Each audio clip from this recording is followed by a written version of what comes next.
Alors, bonjour tout le monde, bienvenue dans cette petite capsule qui va porter sur l'addition géométrique de vecteurs. Alors, notez qu'on ne fera pas d'algèbre ou de calcul arithmétique dans cette capsule-là, on va simplement montrer comment géométriquement on peut additionner des vecteurs. Et nous allons examiner l'addition de deux façons différentes. On va regarder la première méthode qu'on appelle la méthode du triangle ou de l'enchaînement, et la deuxième méthode qu'on va appeler la méthode du parallélogramme. Et on va surtout s'intéresser à comment interpréter la réponse. Alors, première méthode, la méthode du triangle ou qu'on appelle aussi de l'enchaînement. Alors, petit exemple bien simple, supposons qu'on doit effectuer deux parcours linéaires successifs représentés par les vecteurs U et V ci-dessous. Alors bon, d'abord, le mot successif est quand même important ici parce que ça nous montre un petit peu qu'est-ce qui se passe. Alors, les vecteurs U et V représentent les déplacements qui doivent être faits. Mais étant donné que ce sont des déplacements successifs, il serait naturel de prendre les vecteurs et de les placer bout à bout. Donc, autrement dit, je vais construire un vecteur équivalent à U, qui est ici. Donc, il est équivalent, et un vecteur équivalent à V, qui est celui-là. Mais fondamentalement, je les ai placés de sorte qu'ils se suivent ou qu'ils s'enchaînent. Alors, admettons que le vecteur U prend son origine au point A, l'extrémité du vecteur U va être le point B, et le point B est également l'origine du vecteur V, et le vecteur V a son extrémité au point C. Alors, la trajectoire AC, qui est le grand vecteur que j'ai dessiné ici fondamentalement, c'est le résultat net des deux parcours. Donc, autrement dit, si je pars du point A et que je passe par le point B pour me rendre ensuite au point C, fondamentalement, la trajectoire résultante, la seule et unique trajectoire qui correspond à la somme des deux, c'est la trajectoire AC, et je pense que c'est assez intuitif. Alors, la trajectoire AC est le résultat net des deux parcours. Cette opération s'appelle une somme vectorielle.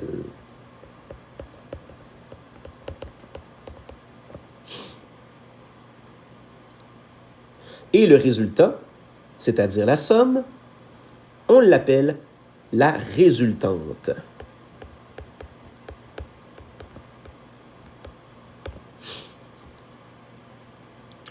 Alors, le vecteur AC, c'est la somme et ça porte un nom, ça s'appelle la résultante. Alors, comment j'écrirais ça d'un point de vue addition, si tu veux?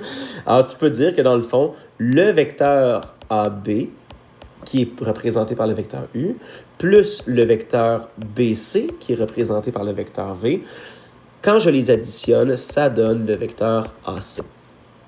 Okay? Autrement dit, c'est un peu ça qui serait l'opération mathématique si je voulais symboliser ça à l'aide d'une opération d'addition. Okay? Alors, le vecteur AC, on l'appelle la résultante. Et on appelle cette méthode d'addition géométrique la méthode du triangle, ou si plus de deux vecteurs doivent être additionnés, elle porte également le nom de méthode par enchaînement. Donc, effectivement, quand tu as deux vecteurs à additionner, l'addition des deux forme carrément avec la résultante un triangle. Je pense qu'on n'a pas besoin d'expliquer plus loin. Mais si on avait plus de deux vecteurs, donc 3, 4, 5 ou 6 vecteurs, on les placerait toujours bout à bout et la résultante serait la somme de tout ça. Donc, le vecteur qui prend son origine à l'origine du premier vecteur et dont l'extrémité serait l'extrémité du dernier vecteur qui serait enchaîné. Okay? Donc, quand il y a deux vecteurs, particulièrement on appelle ça la méthode du triangle, et lorsqu'il y a plusieurs vecteurs, ça n'est plus un triangle, mais c'est de l'enchaînement. Alors, ça, c'est commode lorsque les vecteurs représentent des éléments ou des déplacements successifs. Donc, quand c'est naturel de les mettre bout à bout pour illustrer une situation où est-ce que les phénomènes sont appliqués successivement. Par contre, il existe une autre méthode pour additionner deux vecteurs et ça porte le nom du parallélogramme. Alors, il existe aussi une autre méthode qui porte le nom de méthode du parallélogramme qui se base sur une construction différente mais qui est équivalente à la première. Donc, ici, moi, j'ai repris exactement les deux mêmes vecteurs, les vecteurs U ici et V qui sont là. J'ai construit des vecteurs équivalents à U et V, mais au lieu de les placer bout à bout, je les ai placés de façon à ce qu'ils aient leur origine confondue. Alors, ça, c'est un vecteur équivalent au vecteur U, et ça, c'est un vecteur équivalent au vecteur V. Mais là, ils ne sont pas en position d'enchaînement. Alors, pour additionner par la méthode du parallélogramme, on doit faire coïncider les origines des deux vecteurs à additionner. Et à quoi correspondra la somme de ces vecteurs-là, ou la résultante? Bien, fondamentalement, je vais construire un parallélogramme avec des segments parallèles à mes vecteurs. Donc, comme ça et comme ça ici. Donc, parallèle aux vecteurs U et V. Et ma résultante, elle est où? Ben, c'est le vecteur qui prend son origine à l'origine des deux autres et qui est la grande diagonale de ce parallélogramme-là, ici, comme ça. Et ma résultante, elle est là. Et si vous remarquez et que vous la comparez à la résultante qui est en haut, ben, on voit clairement que le vecteur AC en haut a exactement la même norme et la même orientation que la résultante que j'ai tracée ici par la méthode de mon parallélogramme. Ben, dans le fond, c'est pas tellement surprenant parce que dans le fond, la méthode du parallélogramme, quand j'ai construit mes côtés parallèles ici que j'ai placés en pointillés, dans le fond, je pourrais carrément décider que ce sont des vecteurs équivalents à V et à U. Donc, fondamentalement, c'est quoi? Ben, c'est 2 fois la méthode du triangle. U et V, ben, ça fait la résultante, et V ici plus U, ça ferait la résultante. Alors, c'est 2 méthodes qui reviennent exactement au même, mais le pattern n'est pas le même. Et on pourrait se demander, dans le fond, pourquoi ça sert de faire du parallélogramme quand la méthode de l'enchaînement fonctionne et donne exactement le même résultat. C'est parce que, bon, moi, c'est mon interprétation à moi, mais vous pouvez avoir la vôtre aussi, hein, c'est que ça illustre pas du tout le même type de situation. Alors, comme je le disais tantôt, la méthode du parallélogramme, de l'enchaînement, ce sont des déplacements successifs, et donc, à ce moment-là, on voit clairement qu'il s'agit de phénomènes vectoriels qui sont à la suite l'un de l'autre, tandis que lui, c'est pas du tout ça. Ce sont 2 phénomènes qui agissent en simultané sur un même point. Donc, par exemple, je sais pas, moi ici, imaginons une situation purement fictive. J'ai notre ami Monsieur Arviset qui est sur son bateau, etc., et qui qui coupe le moteur, qui lâche les rames, etc. Et là, il est soumis à 2 forces de la nature, c'est-à-dire, par exemple, je sais pas moi, le courant qui le porte dans cette direction-là, ou dans cette orientation-là, je devrais dire, avec une certaine force. Donc, son bateau va suivre l'influence du courant. Par contre, il y a de forts vents. Et les vents, ben, soufflent dans cette orientation-là avec une vélocité ou une force quand même assez grande, parce qu'on voit que la norme du vecteur est quand même assez forte. Donc, il y a un petit peu de courant par ici, il y a un fort vent par là, et si M. Arviset ne lutte pas contre ces éléments de la nature, où va s'en aller son bateau, à quelle vitesse et dans quelle orientation, ben, ça serait selon la résultante. Donc, ce serait la combinaison du vent et du courant. Alors, un peu entre les deux. Davantage porté par le vent qui est plus fort, mais tenant compte quand même un petit peu du fait que le courant le pousse un peu par là.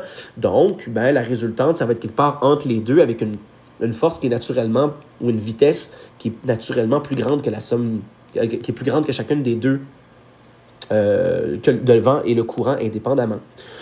Alors, voilà, donc, ce sont 2 méthodes qui reviennent exactement au même, mais qui, à mon avis, moi, sont très importantes de maîtriser indépendamment parce que, fondamentalement, elles illustrent des situations vectorielles qui sont vraiment différentes à la base. Mais, d'un point de vue purement algébrique, ça s'équivaut. Pas algébrique, mais géométrique, pardon, et algébrique, ça s'équivaut. Donc, quelques petits exercices là-dessus, simplement pour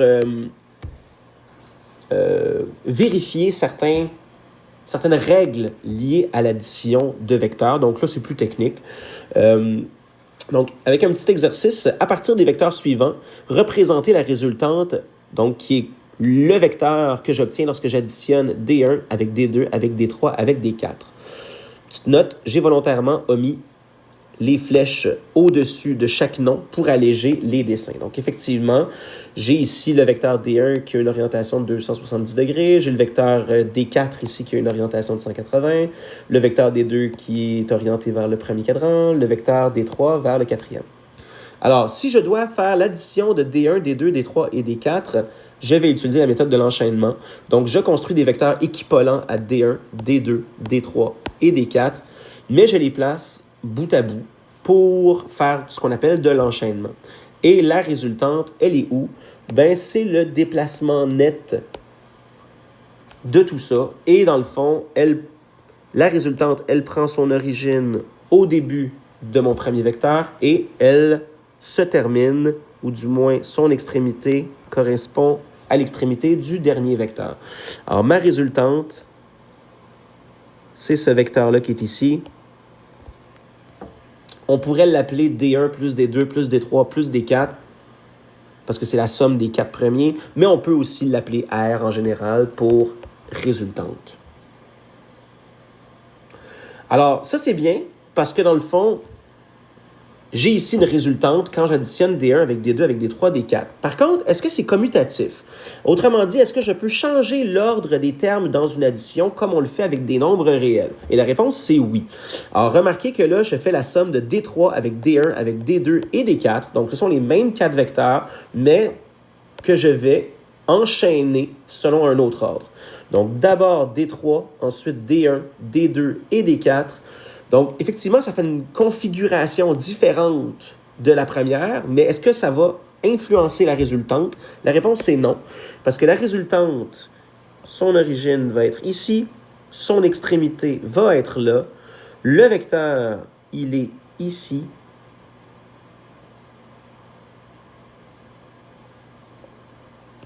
bon, je pensais que ça ferait un beau trait droit, malheureusement, ça ne l'a pas fait.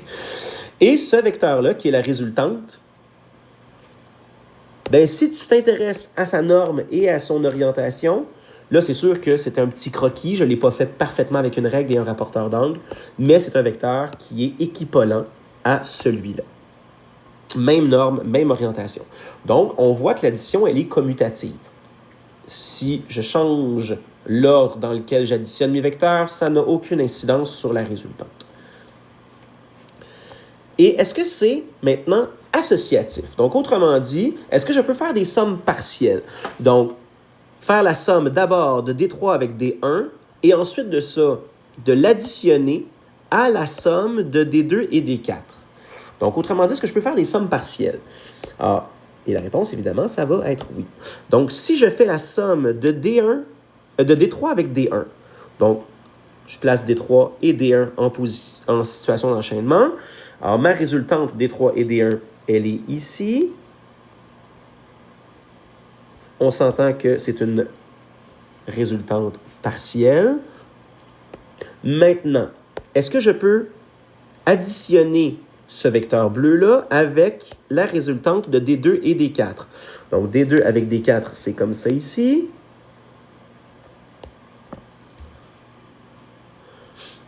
C'est le vecteur mauve qui est là. Et la résultante de ces deux résultantes partielles, où est-elle? Ben, elle est encore ici. Donc, c'est exactement le même vecteur qu'on a vu précédemment. Lorsque j'additionne le vecteur bleu avec le vecteur mauve, ça donne fondamentalement la même résultante qu'ici, qui est la même qu'en haut, qui est la même que la toute première qu'on a vue en haut. Donc, autrement dit, l'addition de vecteurs est soumise aux mêmes règles d'addition en lien avec la commutativité et l'associativité que les nombres réels.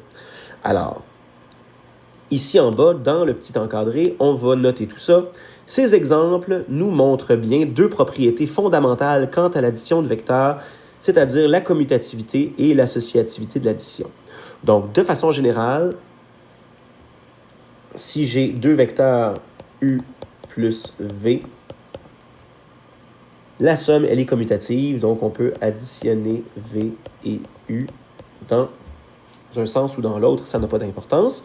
Et c'est aussi associatif, donc si j'additionne par exemple trois vecteurs, le vecteur U plus V plus W, je peux faire des sommes partielles comme ça me plaît, ou autrement dit, je peux les additionner en les regroupant différemment, en faisant des sommes partielles, si pour moi c'est plus commode de faire. Donc U plus V plus W, qui sont des règles d'addition qui existent également pour les nombres réels.